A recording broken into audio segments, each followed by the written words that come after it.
welcome to Echelon Capital Markets Mining Q&A, another installment. Today we have Tim Moody, the President and CEO of Pan Global Resources, who is advancing the Escacina copper tin project in Spain's prolific Iberian Pyrite Belt. Tim, good to talk to you again. It's been a while. Lots of advancement in the project since we last did one of these Q&As. So thanks for taking the time to join us today. No, thanks very much, Ryan. I think we were deep in the pandemic when we last had one of these Q&As. But yeah, look, things have really moved on a lot since we last spoke, as I'm sure you know. Yeah, so I mean, the most recent kind of near-term big development is this surface access agreement on the West Romana target. I think really a big catalyst for the story going forward here, and really looking forward to getting in there, and I'm sure as you to start exploring. So maybe if you could just talk through the significance of that and what the plans are in the near term. As you know, this is something we've been working on for a long time. I mean, it's a big chunk of the Escacina project area that we haven't been able to access since the mineral rights were granted. So 4 years or so. But so that on its own is a pretty big breakthrough, as I sort of said in the news. It's about 12% of the project area. So it's a big area that's remained unexplored really since Echelon did some gravity surveying, back in the early 1980s, and there's been no other exploration in that area that we're aware of. So it's really is an important piece of ground, really important for us for a number of reasons. We've drilled over 150 holes at La Romana, and we show that the copper, tin, silver mineralisation is open to the west. And we've drilled up to and under the fence into this area that we've just got access to, and we know the mineralisation is continuing in that direction. So Romana West is perhaps our highest priority target in the whole Escacina project area. It's where we can see the potential to extend the copper mineralisation another 800 to 1,000 metres beyond the 1.2 kilometres that we've already identified with the 150 odd drill holes. But in addition to that, we've got 3 other big targets within this area that we haven't done any work on, completely untested, which we like a lot, particularly the Barbacena target. Big coincident gravity anomaly and helicopter EM conductor as well. So there's plenty to like about this new access agreement. So I guess the other thing to highlight, so you've got the 800 to 1,000 meter gravity anomaly that kind of encompasses some old Roman era workings. So a good sign for us there. We put out some news this morning, really just an update that saying that work has already commenced. I mean, we signed the agreement last Wednesday. We had people on the ground Thursday and Friday last week, and they were already starting to sample and map, beginning with those old mine workings. This week. So they've already been in there. They found, let's say, rediscovered some of the old mine workings, but also they've been able to find copper in outcrop in this area. So it's pretty exciting.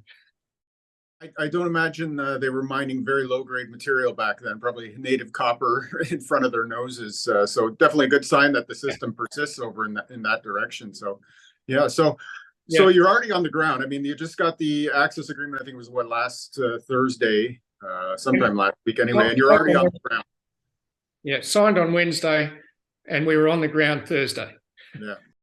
Oh, that's great. And so this is a 3-year agreement, I believe it was?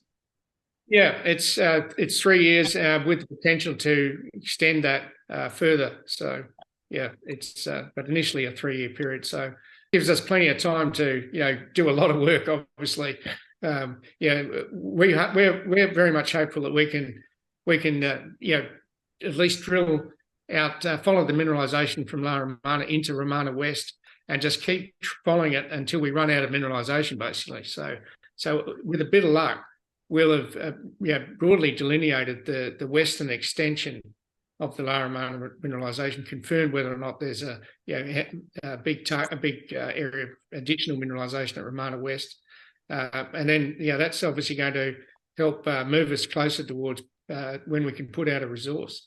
you mentioned these, it opens up these other targets as well. The focus will be on Romana West. Do you think you'll get to any of those other targets, at least for groundwork or additional geophysics or anything like that this year? Yeah, absolutely. So the gravity surveying, we're going to start obviously at Romana West, but that gravity survey will go pretty quickly, and that'll cover the entire area, and we'll have that done this year. That'll take a few months to complete that at pretty detailed gravity survey. The IP survey, that'll also continue. That'll be completed pretty quickly over Romana West, and we'll just quickly move that on to these other targets, in addition to surface geochemistry as well. So to answer the question, yes, the idea is that at least we've progressed the geophysics so that we've worked up those other targets to where we can make a decision on whether to drill them or not, or start to prioritise them for drilling in the future. So I think the plan was 25 to 30 holes at Romana West, and I think the news you mentioned that you put out today, you'll get drill pads and things ready in the next couple of weeks. So drilling, you would have results out and say, would 2 months be a ballpark number for the first results to start flowing from a couple of holes? We'll probably put out a batch, put them out in batches as we would normally do. So, perhaps line by line or a couple of lines of holes, and then we'll look to put some results out. So, yeah, look, the idea is to try and get in there and start the drilling as quickly as possible. We've got 2 rigs operating at the moment. We've operated with 3 for most of the year. We let one go just for a short period of time, just a couple of weeks ago, but we'll look to get another rig back.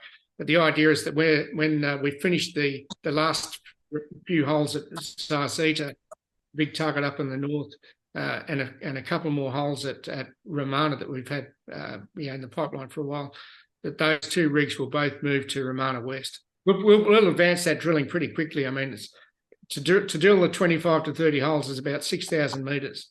Yeah, it's not deep drilling, and it'll go pretty quickly. Okay, so assays for about 20 holes from Zarcita and La Romana, the main La Romana target, are pending there.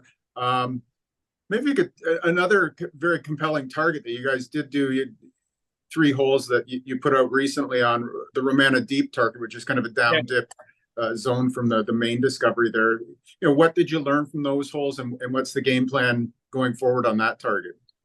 Yeah, so it is Romana Deep because it is a deeper target. It was based on the helicopter EM that we flew early last year, and showed a big sort of conductor, and our geology was suggesting that was a down dip projection or extension of the La Romana mineralization. And we were able to confirm that the alteration and the copper mineralization does continue, well beyond where we built the main La Romana, deposit area, let's say. So, we didn't hit a discovery hole out at Romana Deep just yet, but we did hit the alteration, a really big, thick package of alteration. And we've also shown a vector of increasing copper towards the east. So at some point we will drill another hole there.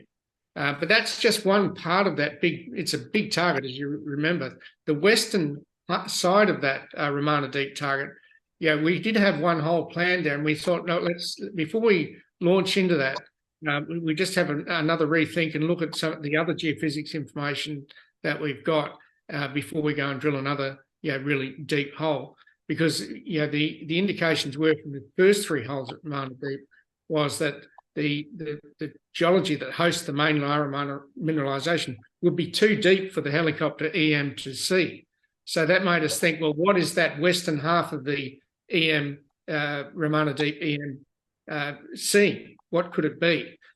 So one of the thoughts there is that in one of our northernmost holes at Romana, La Romana, hole number 135, we hit about 4 meters of 1 to 1.5% copper, and that's completely open. So the thinking is that western half may be a down tip projection of this upper layer, which is 100 meters above the main La Romana mineralization. So that's pretty exciting, pretty interesting as well. So we will look to drill that at some point, but it's all at the moment. It's a question of ranking and prioritizing where we drill next. But it's still plenty to do on that target. But with Romana West available now, that's clearly the highest priority and where we need to direct our resources at this point. Yeah. One other target you didn't mention was Kenyatta Honda. So we just did 2 short holes there. We did a line of IP over near the old mine workings there, and we showed a really interesting IP chargeability and resistivity anomaly beneath the mine workings. And so we've drilled those 2 holes, and those samples from that drill core is in the lab now, and we're hoping to have those results out really quickly. So that's a pretty interesting target.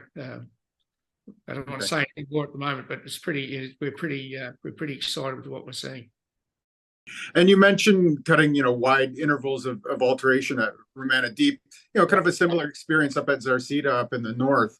I think those batch of holes are, a 50 or 60 meter interval of, albeit lower grade material, but in the market kind of yawned at that. But quite significant to have that interval of mineralization up there. A big target. I think that one's what 2.5-3 kilometer long target. So some pretty, I thought pretty positive news out of there, and we've got several holes yet to come out of there, if I'm not mistaken. No, that's right. We could still pull a discovery hole out of there, any time with the holes that we've still got. But it is a big target. It's twice the strike length of La Romana as it stands today. So the holes we're putting in now are pretty wide spaced, and it's the first look. But we're seeing alteration in a number as we are hitting mineralization. We just need to sort of find out where's the best part of it. It's certainly, that's the nature of exploration. Sometimes you have to be persistent. You have to keep working. But, we've ticked one box. At least we know that we're in the right environment. The alteration's there. The mineralization is there. Getting the right signals. We just need to try and use the science to work out where the best where the ore body is, and hopefully there is one. Yeah, I guess you're kind of a victim of your own success at La Romana with those first couple of holes, returning some pretty nice wide intervals of high grade. So it's a high bar to match on all these other targets. But I think Romana West looks, you don't want to call anything a slam dunk, but at least the 3-point shot, maybe. Yeah, well, look, within the first few days of exploration there, we're finding copper in outcrop. We can see that the old mine workings and the mineralization we're seeing there is following the same trend. It's a long strike from La Romana, so that's also important. So it looks pretty good for obvious reason. It's telling us the mineralization continues all the way to those mine workings, and the gravity's indicating that could extend well beyond that. So, in terms of you've got the western access now. I know there similar processes going on in the kind of the eastern extension of La Romana. Is there any update on those talks, and what's the outlook there? Yeah, so to the east, we've got the same. The La Romana host geology continues in that direction, and there's a big target gravity anomaly called Bravo. So that's within this other farm that we don't yet have access to. So we're still in discussion on that. We exchanged access agreements. We're still not there yet, but we will get there. It's not, as I said, with the area to the west. It's not if we'll get access. It's a case of when we get access, and we just need, again, it's these things. We need to be patient to make sure we've got an agreement that where the landowner is also happy. Right. And I mean, in the meantime, you've clearly got more than enough on your plate to deal with. That's great. Okay. That's right. We just had some site visits a couple of weeks ago, and it was one of the visitors pointed out, and he said, well, he thought that maybe some of these targets that we're drilling now, we've drilled some holes and we haven't found anything. Well, he came away with saying, well, actually, no, you are actually hitting things, and there's clearly more work to do on those. And perhaps that's something that people haven't realised, that these things are they're not dead by any means. Some of these we're drilling, some of them we're still drilling, and we've got more work to do. So, but what we are seeing is that we are hitting mineralisation and alteration just about every time we go and test one of our new targets. So something is working in our exploration